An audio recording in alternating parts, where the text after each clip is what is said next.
Thank you for joining me. In this video, I want to talk about Michael Sandel's book, What Money Can't Buy. And in particular, I want to talk about a couple of objections to the expansion of market-based norms that Sandel surveys in this well-known book. For starters, it's pretty clear that market-based thinking and economic thinking in general on a capitalist model have expanded into many different areas of human life over the last few decades, most prominently because this form of thinking increases efficiency in society. Whenever we have a pricing system, we tend to be more efficient as humans in telegraphing our wishes and desires, our willingness to sell or our willingness to buy. And when we have precision, the precision that comes from a pricing system, we often achieve major efficiency gains as a general collective, as a society. And this has driven the expansion of market norms into a variety of different aspects of human life.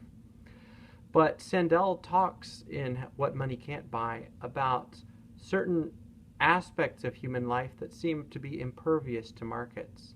For instance, there are some things that it strikes us upon reflection as though it strikes us that money really could not buy these things. It's impossible. They are without purchase price. An example might be friendship.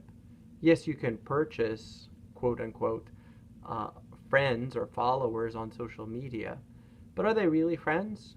Genuine friendship, friendship that is willed, friendship that is intended by the other party. This is something that really can only happen without price. It's something that doesn't seem to be capable of being drawn under the calculus of money.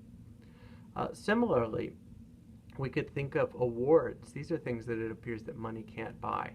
Yes, you could buy an Academy Award statuette, but the award itself, the statuette is just a piece of whatever material they make them out of, but the award itself, behind the statuette, the idea of the award is something that isn't really purchasable.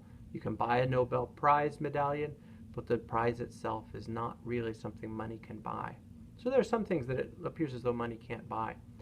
There are some things that we might argue money shouldn't buy. For instance, human organs. Some would say that buying or selling kidneys on eBay or other kinds of organs, you can buy or sell legs or arms or something like that under such a scenario. This is something that we ought not to be doing.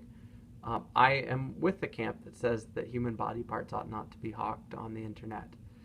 And a lot of us feel as though this is in violation of a fundamental set of moral principles about who we are as humans and what our sacredness is as humans, what our worth is, what our value is. Reducing us to this kind of monetary crass cash payment strikes many of us as being not something that's a good moral trajectory.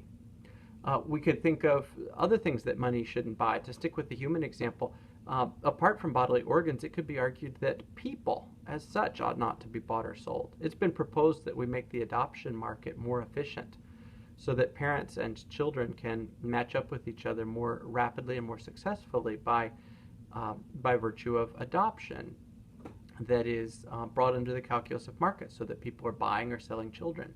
Yet the idea of buying or selling children, catalogs, online catalogs of whatever child type you want with a certain hair color or a certain eye color, parents of a certain genetic size, this sort of thing is something that strikes most of us, I think, as quite dangerous morally, in fact, as abhorrent even to buy or sell human beings in such a way.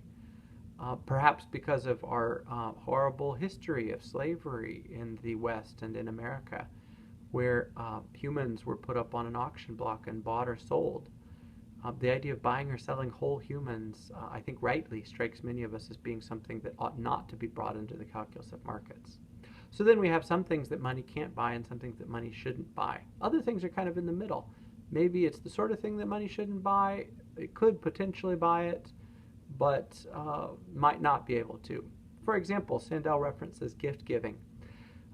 It is commonplace around holidays, Christmas. We love to give gifts to each other. And there's something about giving gifts that Sandel argues doesn't really fall into the calculus of markets and can't really be priced. So, for instance, if you're like most people, even if you could receive cold cash for Christmas, you'd prefer a warm, thoughtful gift from someone, a photo album maybe that reminds you of your shared memories with your loved one, or maybe the kitchen appliance you've always wanted that your loved one knows you wanted but couldn't bring yourself to spend the money on. These kinds of gifts offer signaling value for us. They show us that we are loved by the loved one. If the loved one just gave us cold cash, or for some of us this is becoming more popular, gift cards, kind of a cash equivalent, I guess you could call them. If the loved one simply gave us cold cash, we would feel less loved because the gift itself offers signaling value.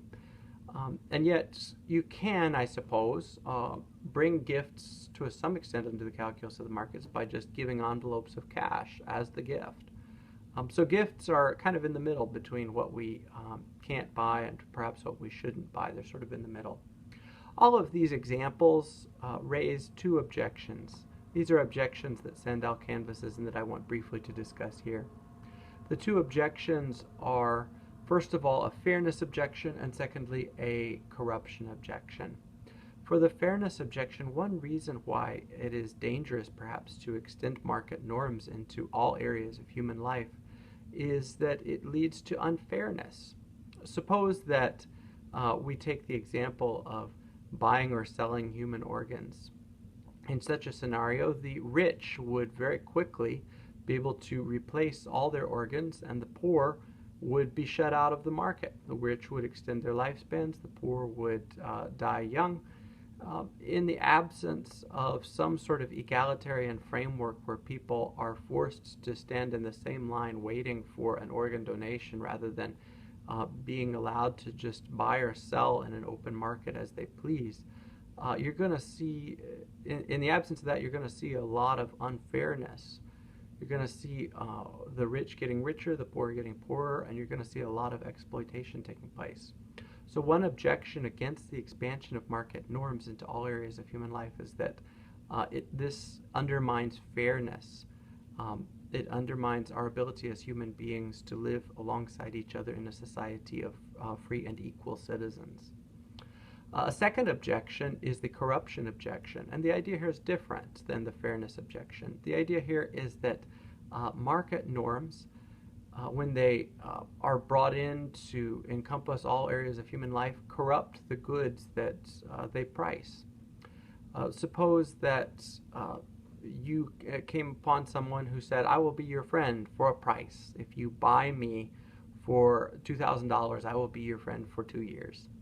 This sort of a person is corrupting the good of friendship. There's a kind of debasement to reduce friendship just to cash payment. We would say such a person is doing deep damage to the institution of friendship. Similarly, part of what shocks us about buying or selling human beings on eBay, or buying or selling organs on eBay, is the corruption of the thing which is being bought or sold. We human beings have certain intrinsic value. We have a certain amount of inherent worth. I believe, I'm a Christian, and I believe we're made in the image of God. And I think that we human beings obtain a certain amount of intrinsic value or worth by virtue of that imago Dei, image of God creation. At any rate, whether or not you have a religious basis for your belief that human beings are special, I think most of us would share that belief, and it strikes, I think, the great majority of us that to bring human beings under the calculus of markets and buy or sell them like one would buy or sell, say, pottery or kitchen appliances or lawn garden ornaments or something like that, is to debase them and to corrupt them.